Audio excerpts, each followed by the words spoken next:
Effective business, like effective marriages and personal relationships, demands candid and regular communication.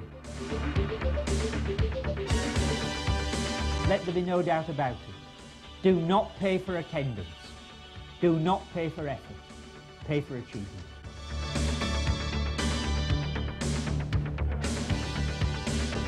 Strategy, I'm absolutely adamant, is simple and requires less work.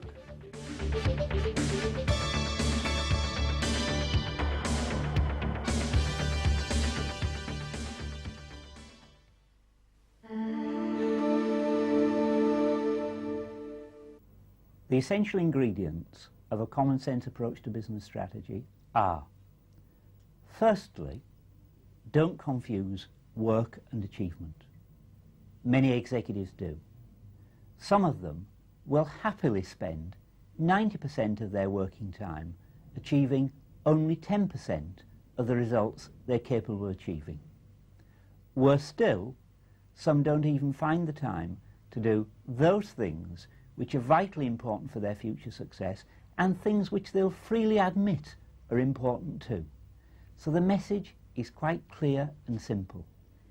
Give work away to your staff. The odds are, anyway, they'll do it better than you ever could. Your job is to invest your time in tangible achievement, not waste it doing work which other people could do for you. This means that you must identify those issues which are vitally important to your future success, and then lavish your time upon them. And again, recognise that there isn't a common list of vital issues for success for all businesses. Even within one business, the issues will change from time to time. For example, this year, the emphasis might be on quality and reliability, a problem which some car manufacturers have tackled successfully. Next year, however, the real issue might be to concentrate on winning a bigger share of the American market. It is clear, however, that strategy needs to be kept simple, for one very simple reason. It is simple, but also there needs to be a sense of urgency about it. Even if you're addressing issues of a long-term nature within your business, the vitally important thing is to bring a sense of urgency to what you're going to do about them this year. Otherwise, your competitors will gain that most important strategic advantage over you that is possible to let them win. They'll steal a march on you in terms of time. To summarise, the essential ingredients are: don't confuse work and achievement. Focus on vital issues for success. Make it simple and urgent.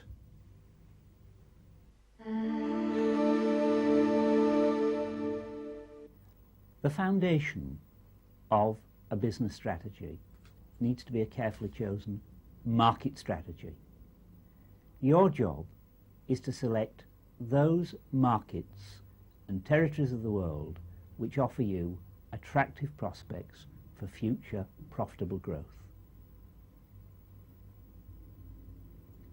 This has to be based not on gut feel, but on a rigorous assessment of the evidence, the prospects, the likely competition, and above all, the key ingredients required to succeed, to satisfy yourself that you indeed have those ingredients available or can marshal them. And again, let's look at the evidence. There's overwhelming evidence that market leadership in a given market and territory will bring with it the position of being the most profitable player in that sector. So the message again is clear. seek to become either a market leader or at the very least to obtain a worthwhile market share. And again, don't overlook niche markets. A lot of people do, but niche markets can be attractive to large and small companies alike. But again, recognise that it isn't merely about growth, it's also about divestment and withdrawal. What are the businesses that you have presently in your stable where they're making a tolerable profit and you console yourself with the fact that you're not spending much time or money upon them? This is in fact nothing less than a self-fulfilling prophecy for failure in due course. Again, don't procrastinate. Take action now. Resolve either to do something about them, or failing that, then sell them or invite a management buyout. A market strategy requires select attractive segments and countries, then pursue market leadership and increase share, create niche markets and withdraw from unprofitable ones.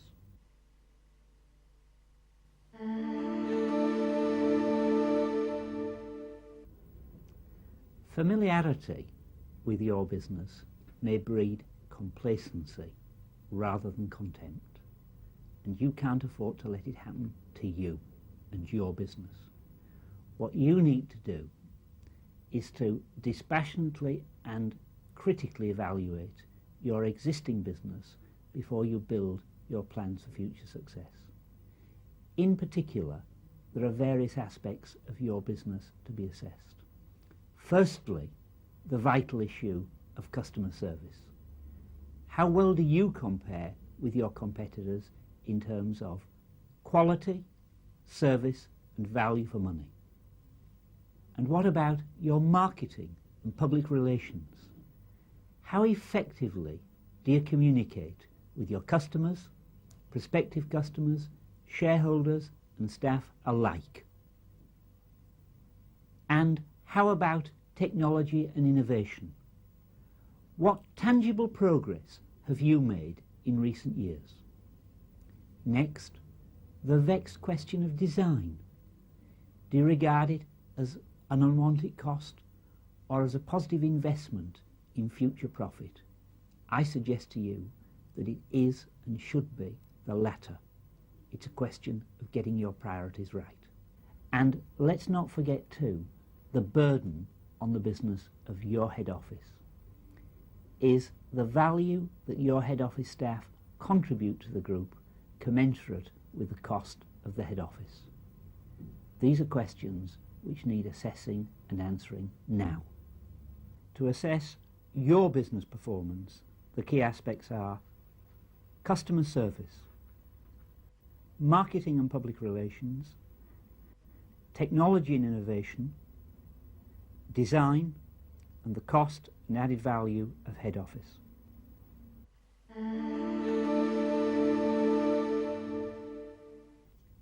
If you are to achieve dramatic success, then a quantum leap in your results is needed. But you might be asking yourself, just what is a quantum leap? Well, it's very simple. A quantum leap is a dramatic improvement in the results obtained within the medium term and without taking undue or unacceptable risks. Let me give you a couple of examples of a quantum leap to get you into the right frame of mind. One might be to quadruple your profits within the next 3 years. Another might be to become market leader in Europe within, say, the next 4 years. And again, in real life, there are countless examples of companies that have achieved that quantum leap, both large and small. Some well-known examples are Nissan, the car manufacturer, McDonald's, the hamburger chain, and The Body Shop, the natural cosmetic company. But one thing is sure, unless you define your quantum leap and energetically pursue it yourself, then it's unlikely to happen for you. A quantum leap means dramatically improved results within the medium term and without taking unacceptable risks. The quantum leap must start in your mind. The only limitations are your imagination and your aspirations. Dramatic success demands that you set your sights high and that you should think big. Remember that most of us achieve less than we aspire, not more. But to make the quantum leap a reality demands that you also add belief, commitment, determination, passion, enthusiasm, and above all, excitement. And better still, involve and commit your team so that they think and act like you do. A quantum leap starts in the mind and demands imagination, belief, commitment, and passion.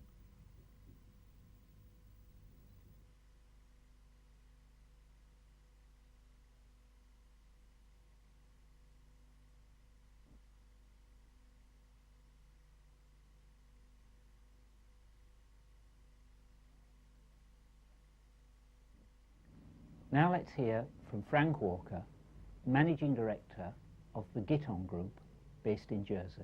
In 1986, although we were already a successful group of companies, we lacked a certain sense of direction and a real vision for the future. And although we had a strong management team, none of us really had much experience in planning and really analysing where we were at that time. At the time we met Barrie, we needed to grow, we needed to develop, we needed to acquire other businesses, and in many cases those acquisitions had to be outside the Channel Islands. And to do that, because we couldn't possibly afford to acquire every company that we planned to move into through using our cash resources, to do that we needed to use our shares.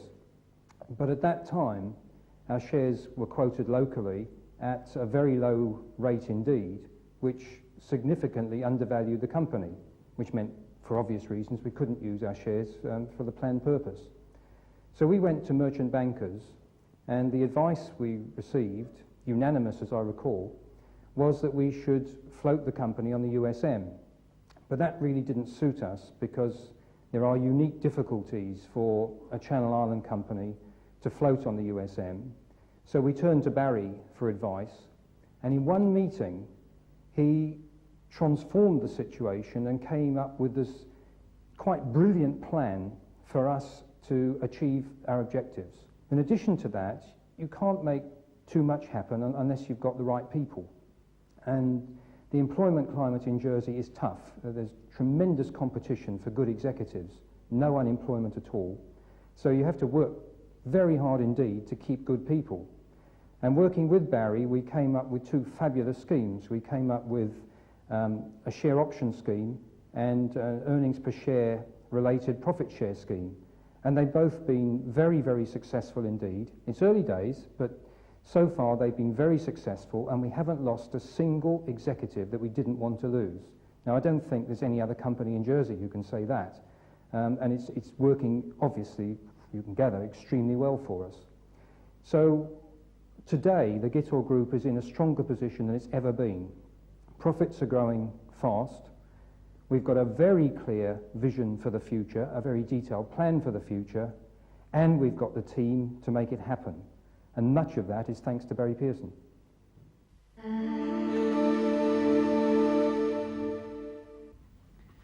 A vision statement needs to be written not just for a group of companies, but for each operating subsidiary and even major departments within them.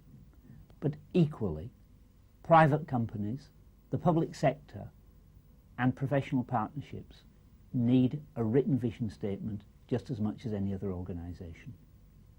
But you might be asking yourself at this point, what's the purpose of a vision statement and what ought it to include? Well, let me explain.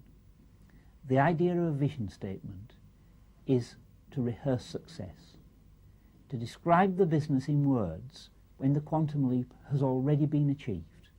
So you get a picture of that dramatic success clearly in your mind to focus upon.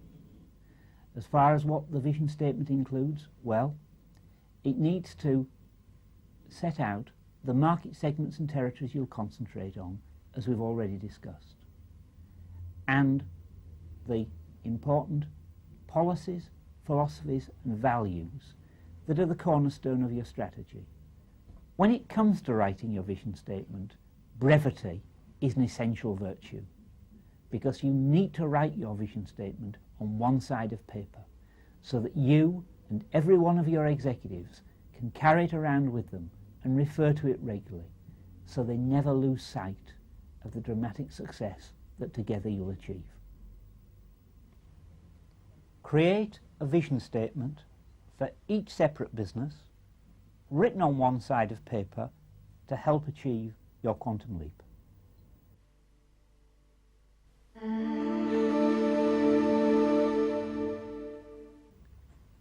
A strategic workshop is an effective way to write your vision statement and address those issues which are vital for your future success. But for a successful strategic workshop, you need to get a number of ingredients right. First of all, the location. You really do need to get away from your office. A country house hotel is ideal. Next, duration. What about working from a Thursday evening to a Saturday lunchtime? It is that important. Position papers. These help structure the debate and ensure the discussion gets off to an effective start. The outcome? Well, you don't need minutes. What you need is simply a brief record of the decisions made and the action agreed. And what about the benefits of strategic workshops, you might be asking yourself? Well, it's a way to get the commitment of each and every one of your team and persuade them to say what they believe and not what they think you might want to hear. Use strategic workshops for each business and major department to address strategic issues and to involve and commit the executive team.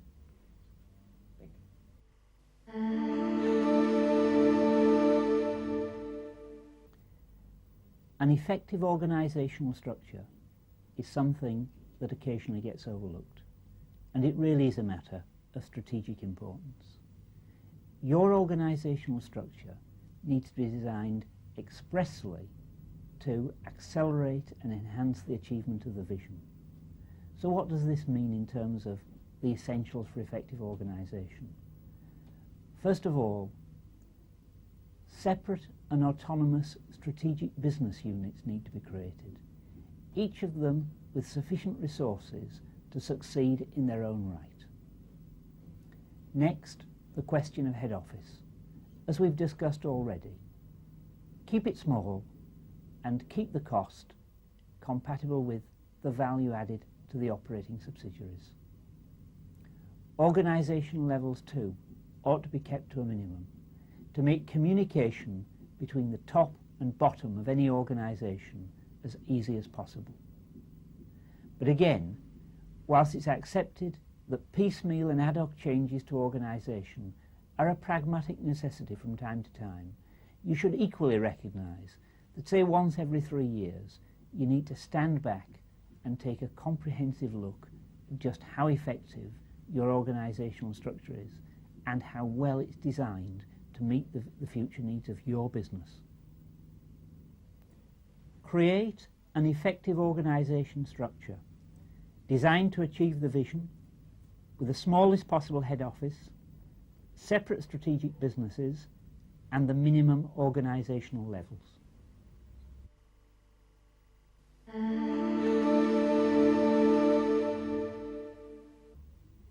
Now that the vision has been written, where do we go to from here? Well, you're quite right. The time has come for decisions and action. Firstly, the choice of strategic options. For example, growth by acquisitions, as Unilever have done in perfumes. The formation of strategic alliances, as Rover and Honda have done with cars. and demerger by flotation, as Rakel have done with their telecom business. But there are obstacles to success to be identified and demolished, and often these are internal. For example, procrastination over removing somebody who's holding a key job and who is simply not performing. But again, for many of you, evolution is just as dangerous to your success as ever evolution would be, because the reality may well be that competition is growing faster than market demand. And this means that you need to identify a handful of business development projects to drive the business forward. And what's more, to get the required sense of urgency to set milestones of progress for the coming budget year on each one to drive the growth and the business forward. Make success happen. Identify and evaluate strategic options. Demolish obstacles to success. Create major business development projects and set strategic milestones for the budget year.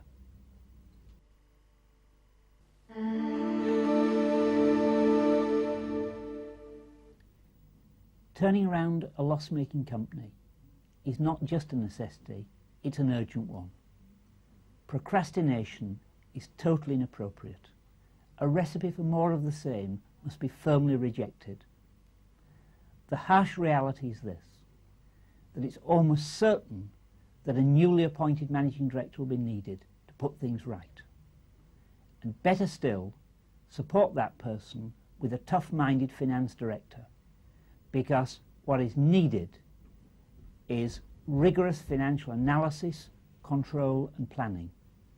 But the first job of the chief executive is to find out just what has caused the present problems, and then to set about addressing them vigorously by doing simple and important things energetically and well. And yes, surgery may well be required, and the sooner the better. But it is important that any surgery is